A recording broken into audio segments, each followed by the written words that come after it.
పొన్నం ప్రభాకర్ బరాబర్ తెలంగాణ బిడ్డ, తెలంగాణ కోసం కొట్లాడిండు. ఎవడు పడితే ఏది పడితే మాట్లాడితే వినేటోడు కాదు ఈ బిడ్డ.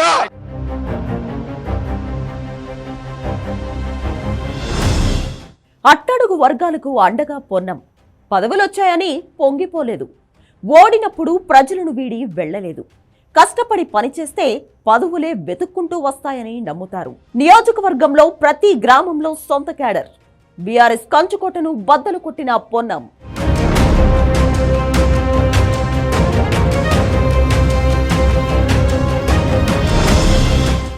తెలంగాణ కోసం ఉద్యమించారు. సొంత పార్టీతోనే విభేదించారు. ప్రజల ఆకాంక్షలను అధిష్టానానికి వినిపించారు. కాదంటే పార్టీకి తీవ్ర నష్టమేనని హెచ్చరించారు. నిత్యం ప్రజల్లో ఉండే ఆ సీనియర్ నేత పదవుల కోసం పాకులాడలేదు. కష్టపడి పనిచేశారు. ఫలితాన్ని అధిష్టానానికి వదిలేశారు. అందుకే ఆయన్ను పదవులు వెతుక్కుంటూ వచ్చాయి. ఆయనే మంత్రి పొన్నం ప్రభాకర్.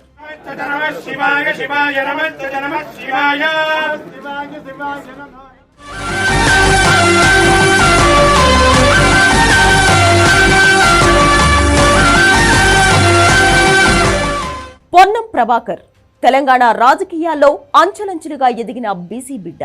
విద్యార్థి నేతగా, ఎంపీగా, ఎమ్మెల్యేగా, మంత్రిగా రాణిస్తున్నారు. ఏ పదవిలో ఉన్నా నమ్మిన సిద్ధాంతాలను మర్చిపోలేదు. ఎత్తుకున్న జెండాను వదిలిపెట్టలేదు. ఎంత ఎత్తుకు ఎదిగినా ఒదిగి ఉంటారు మంత్రి పొన్నం ప్రభాకర్. ఎంపీగా పనిచేసినా, తాజాగా మంత్రి అయినా ఎన్నడూ అధికార దర్పం ప్రదర్శించలేదు. నలుగురిలో ఒకటిగా కలిసిపోతారు.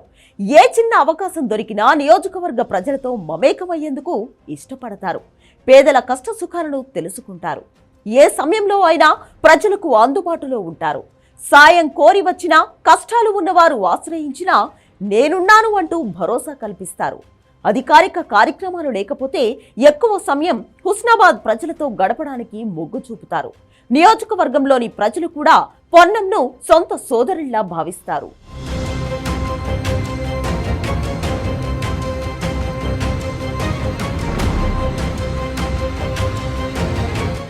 2009లో కరీంనగర్ నుంచి ఎంపీగా గెలిచిన పొన్నం విద్యార్థి నాయకుడిగా కాంగ్రెస్తో అనుబంధాన్ని పెంచుకున్నారు. ఎన్ఎస్యుఐ జిల్లా అధ్యక్షుడి, రాష్ట్ర అధ్యక్షుడిగా పనిచేశారు. విద్యార్థి ఉద్యమాలతో కాంగ్రెస్ అగ్రనేతలకు దగ్గరయ్యాడు. ఎన్ఎస్యుఐ రాష్ట్ర అధ్యక్షుడిగా అప్పటి ప్రభుత్వాన్ని వ్యతిరేకంగా ఎన్నో ఉద్యమాలు చేశారు. పొన్నం నాయకత్వ లక్షణాలను గుర్తించిన మాజీ సీఎం దివంగత నేత వైఎస్ రాజశేఖర రెడ్డి 2009లో పిలిచి ఎంపీ టికెట్ ఇచ్చారు. వచ్చిన అవకాశాన్ని పొన్నం ప్రభాకర్ ఏమాత్రం వదులుకోలేదు. కరీంనగర్ పార్లమెంటు నియోజకవర్గం మొత్తం తిరిగారు. అన్ని గ్రామాల్లో తనకంటూ ప్రత్యేకంగా అనుచరులు తయారు చేసుకున్నారు. స్వరాష్ట్రం కోసం కాంగ్రెస్ నాయకత్వంతోనే విభేదించారు. తెలంగాణ కోసం ఢిల్లీలో పోరాటం చేశారు. పార్టీ ఎంపీలను ముందుండి నడిపించారు. ఎన్నో త్యాగాలు చేశారు. 2014లో తెలంగాణ రాష్ట్రం సిద్ధించింది.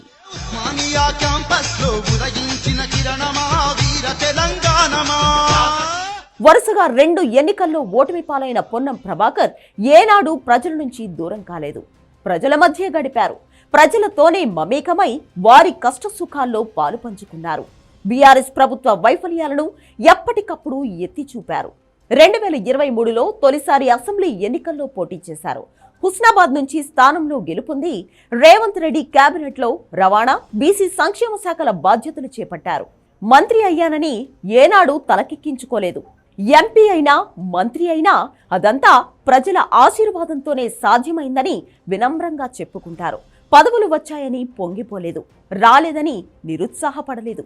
కష్టపడి పనిచేస్తే పదవులు వాటంతటవే వస్తాయని నమ్మే వ్యక్తి పొన్నం ప్రభాకర్.